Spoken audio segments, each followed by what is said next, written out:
E aí, pessoal, quem está na luta por um cargo público sabe que direito administrativo é aquela matéria, né? E dentro dela tem um assunto que é simplesmente crucial, que despenca em prova: atos administrativos. Então a ideia aqui hoje é a gente desvendar esse tema junto, sabe? Pegar o que parece complicado e transformar em ponto garantido na aprovação. Bora lá?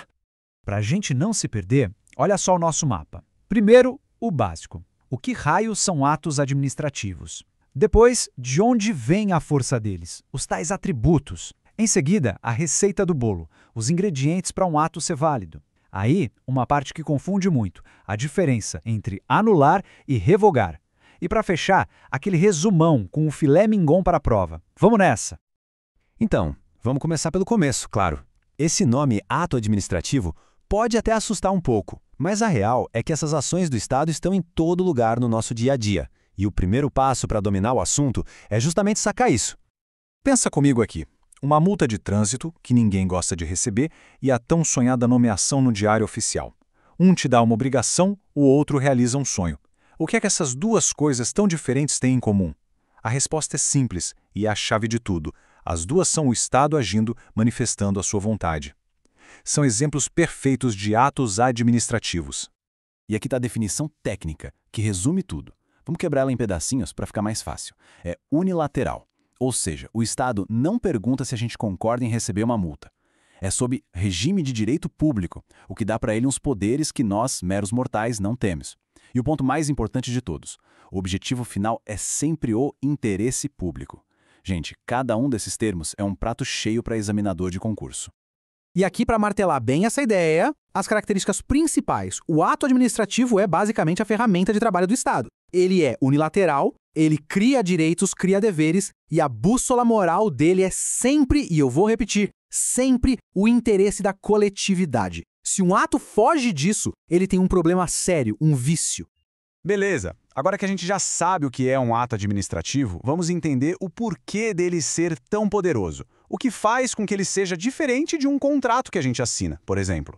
A resposta está nos seus atributos. Pensa neles como se fossem os superpoderes dos atos administrativos. E para nunca mais esquecer, tá aí um mnemônico que salva vidas na hora do aperto. PAT. É só lembrar da patinadora.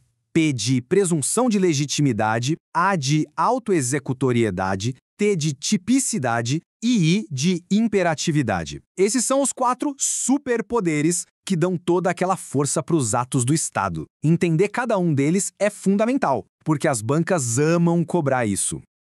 Agora, para tudo. Atenção máxima aqui, pessoal, porque essa é a casca de banana clássica. O ponto que derruba muito candidato bom. Nem todos esses atributos estão presentes em todos os atos.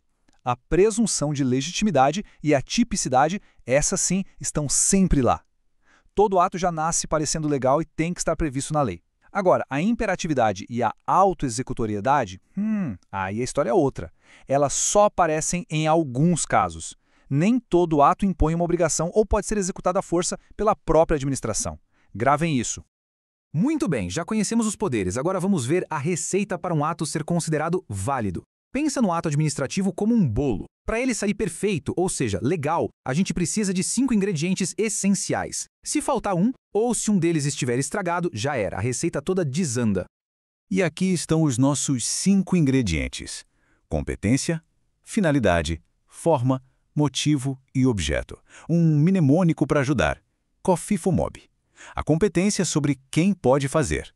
A finalidade é o porquê geral, o interesse público. A forma é o como se faz. O motivo é a situação que deu origem ao ato. E o objeto é o que o ato faz. Todos eles precisam estar certinhos. E aí que está o pulo do gato. Qualquer errinho, qualquer defeito em um desses 5 elementos a gente chama de vício. E um ato com vício é um ato ilegal. E se ele é ilegal, ele precisa ser consertado ou simplesmente eliminado.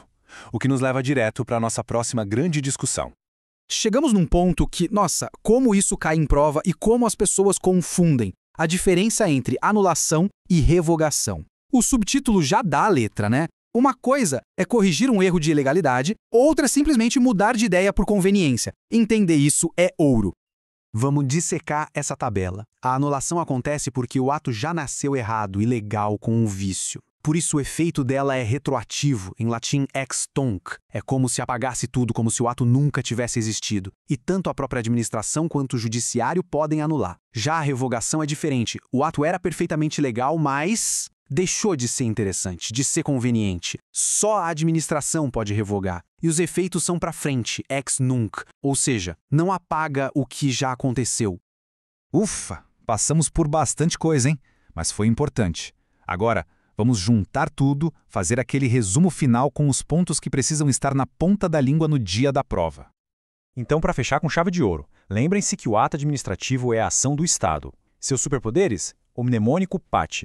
A receita para ele ser válido? Os 5 elementos, o COF FOMOB, e as formas de acabar com eles são bem diferentes. Anulação corrige legalidade e volta no tempo. Revogação ajusta a conveniência e só olha para frente. Dominando esses conceitos, as chances na prova aumentam e muito. É isso por hoje, pessoal. Eu espero de verdade que essa nossa conversa tenha deixado os atos administrativos bem mais claros e até mais amigáveis. Continuem firmes nessa jornada de estudos com muito foco e disciplina. Até a próxima aula.